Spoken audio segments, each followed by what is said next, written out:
Hello student, welcome back again. तो आज हम लोग चैप्टर 11th एंगल्स करने वाले हैं। तो जो आर ई शर्मा क्लास 6 की बुक है उसमें आपको पेज नंबर 11.11 पेज नंबर पे आपको एमसीक्यू क्वेश्चन मिल जाएगा, ऑब्जेक्टिव टाइप क्वेश्चन। ठीक है, जो चैप्टर एंगल्स है आज उन क्वेश्चन को हम करने वाले हैं। तो जितने लोग पहली बार देख रहे हो तो चैनल को सब्सक्राइब कर देना और बेल आइकन दबा देना, ताकि जो नई वीडियोज़ आए, जो भी हम लोग अपलोड करेंगे, वो आप तक उसका नोटिफिकेशन पहुंच जाए। ठीक है, कोई वीडियो मिस नहीं होना चाहिए। तो किसी भी चीज़ को फॉलो कर रहे हो तो अच्छे से फॉलो करो। ठीक है, छोड़ छोड़ के नहीं चलना है। ठीक है, सारे चैप्टर्स के एमसीक्यू को लगाना है हमें।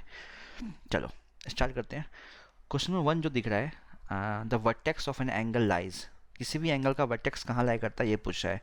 देखो, कोई भी एंगल कब बनेगा? जब with the help of two rays. जब भी कोई एंगल बनेगा तो वहाँ पे दो रे का इनिशियल पॉइंट सेम होगा। ठीक है, जब भी किसी दो रे का इनिशियल पॉइंट सेम होता है तो वहाँ बीच में एंगल बनता है। तो एंगल में ये जो होता है ना, उसे वर्टेक्स बोलते हैं इस पॉइंट को। तो वर्टेक्स ऑफ एन एंगल, ये वर्टेक्स जो कहाँ लाई कर रहा है? तो वो एंगल पे ही लाई कर रहा है, ऑन एंगल होगा। ठीक है, इनसाइड एंगल मतलब यहाँ कोई पॉइंट होता तो उसे इनसाइड एंगल बोलते हैं। इन इट्स इंटीरियर, तो भी यहाँ अंदर होता तो भी इट्स इंटीरियर बोलते हैं। एक्सटीरियर मतलब यहाँ कोई बाहर पॉइंट होता तो उसे हम एक्सटीरियर बोलते हैं। On the angle, on the angle मतलब जब उस लाइन पे रे पे लाई कर रहा हो। क्लियर? क्वेश्चन नंबर 1 2 पे आते हैं। The figure form by two rays with the same initial point, वही जो हमने अभी फिगर बनाया है वही। कह रहे हैं दो रे है, टू रेज। ठीक है, दोनों का इनिशियल पॉइंट सेम है, तो एक रे ये हो गया और दूसरे का भी इनिशियल पॉइंट सेम है। जो फिगर बनती है उसे हम एंगल्स बोलते हैं। तो क्या होता है?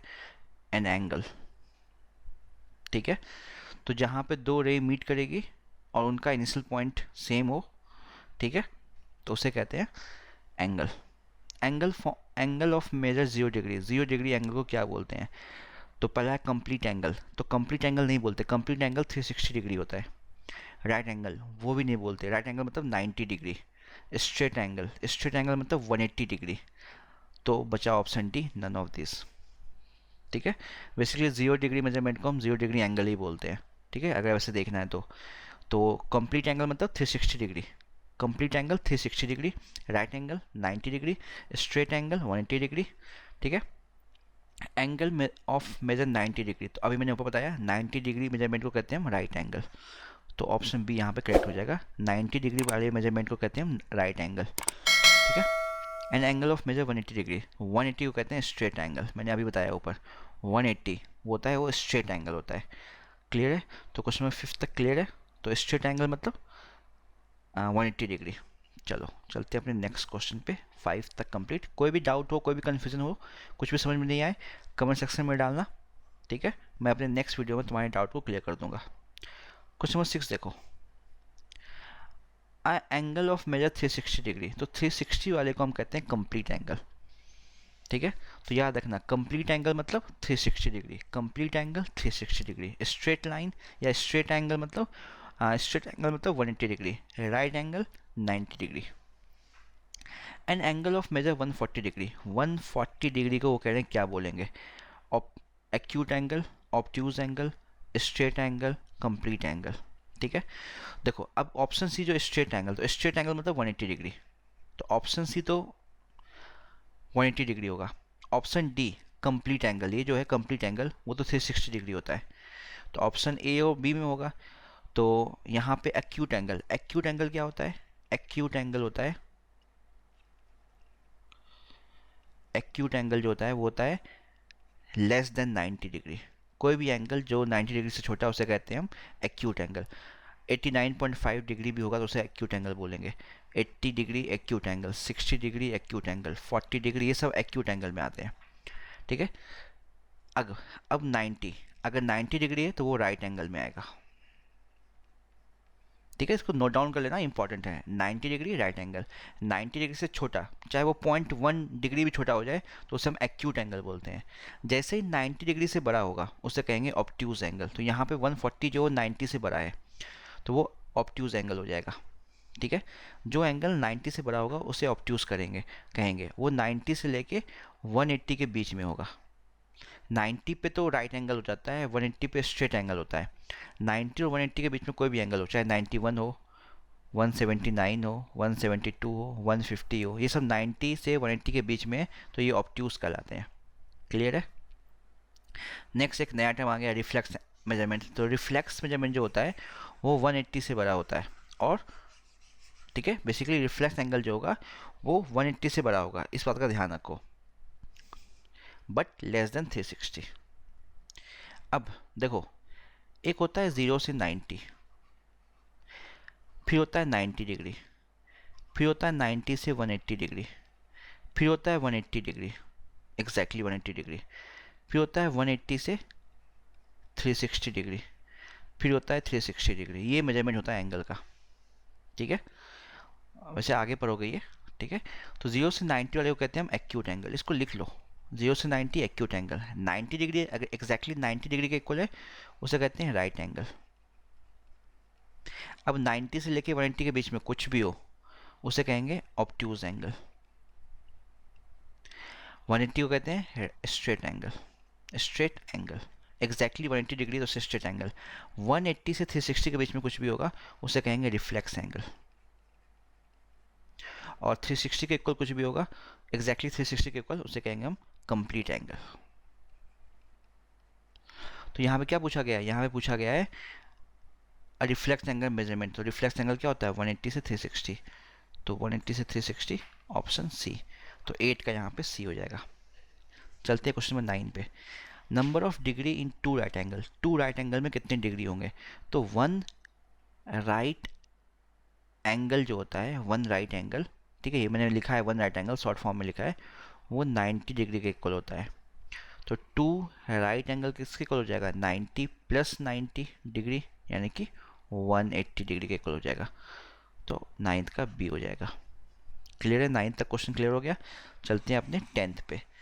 10th पे क्या? Number of degree in three right angle. अब वो बोल रहा है थ्री राइट एंगल में कितने डिग्री होंगे? तो टू राइट एंगल में 90 प्लस 90, तो थ्री राइट एंगल में कितने हो जाएंगे? 90 प्लस 90 प्लस 90। इसको तुम्हें ऐसे लिख सकते हो 3 इंटू 90, तो कितने हो जाएंगे? 270 डिग्री। इनको ऐड करोगे तो 270 डिग्री हो जाएंगे। चलते हैं क्वेश्चन नंबर 11th पे। इस 11th में कह रहा है if a bicycle wheel has 36 spokes the angle between a pair of adjacent spoke. अब देखो, सिंपल क्वेश्चन है। बाइसाइकिल का जो व्हील होता है ना, वो ऐसा होता है राउंड, ठीक है, उसमें 36 स्पोक है। तो मतलब ऐसे करके 1, तो ये 1 स्पोक हुआ, 2 हुआ, 3 हुआ, 4 हुआ, ठीक है, 6 हुआ, 8 हुआ, 10 हुआ, 12 हुआ, ऐसे करके 36 होंगे। ठीक है, तो यहाँ पे वो कह रहा है किसी दो स्पोक के, ये मैंने अभी सिर्फ 12 ऑफ बनाया है, वो कह रहा है किसी भी दो एडजेसेंट स्पोक के बीच का एंगल क्या होगा, ये एंगल पूछा है। जो 36 बनाओगे उसके बाद किसी भी दो कंसेक्यूटिव स्पोक को लोगे, मैंने 36 नहीं बनाया है, मैंने अभी 12 ही लिया है मान लो, तो 36 बनाना, यहाँ पे बनाऊंगा तो बहुत ज़्यादा स्पेस कम हो जाएगा। तो उसका पूछा वो एडजेसेंट स्पोक, एडजेसेंट मतलब जो लगातार आते हैं, तो ये स्पोक और ये स्पोक के बीच का एंगल, या ये स्पोक या इस स्पोक के बीच का ले लो, किसी भी दो स्पोक के बीच में जो लगातार कॉन्जिक्यूटिव है, ठीक है, उसे कहते हैं एडजेसेंट, उनके बीच का एंगल क्या होगा? देखो, इन सारे स्पोक के बीच का जो एंगल होगा ना, वो कंप्लीट एंगल बना रहा है, वो 360 डिग्री होगा। तो यहाँ पे जो एंगल बन रहा है वो 360 डिग्री है, तो इसको इसको इसको सबको ऐड करोगे 360 होगा। ठीक है, टोटल। अब देखो, तो यहाँ पे टोटल नंबर ऑफ स्पोक कितने हैं? 36।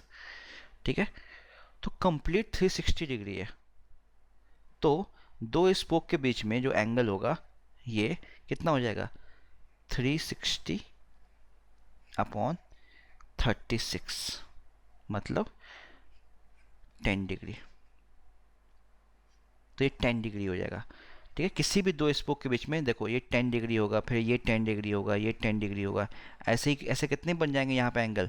यहाँ पे बन जाएंगे 18 एंगल्स, सॉरी 36 एंगल्स बन जाएंगे, 36 स्पोक है। तो कोई भी दो स्पोक लोगे उसके बीच का एक एंगल बनेगा, एक एंगल बनेगा, एक एंगल बनेगा। ठीक है, ऐसे यहाँ पे 36 एंगल बन जाएंगे, और हर एक स्पोक के बीच में 10 डिग्री का मेजरमेंट है। 36 स्पोक के बीच में 36 इंटू 10 360 डिग्री हो जाएगा। ठीक है, तो उम्मीद है समझ में आ गया होगा ये क्वेश्चन भी। तो अगर अभी भी कोई डाउट हो, कन्फ्यूज़न हो, तो कमेंट सेक्शन में डाल देना। तो ये चैप्टर भी कंप्लीट होता है आज। तो हमने एंगल्स भी कंप्लीट कर लिया। ठीक है, इसमें क्वेश्चन में 11 तक ही था, तो बहुत सिंपल था, हमें सिर्फ बेसिक पढ़ना था, उतना डिफिकल्ट था नहीं। बाकी आगे अभी जब क्लास 7 में आओगे, 8 में आओगे, 9 में आओगे, तो एंगल्स के बारे में और भी पढ़ोगे। ठीक है, तो आज के लिए इतना ही है। जल्दी मिलेंगे अपने नेक्स्ट वीडियो में। तो जिसने भी अभी तक चैनल को सब्सक्राइब नहीं किया है, तो चैनल को सब्सक्राइब कर दो। ठीक है, और बेल आइकन दबा दो ताकि नोटिफिकेशन आप तक पहुंचते रहे नए वीडियो का। ठीक है, आज के लिए इतना ही। Bye, take care.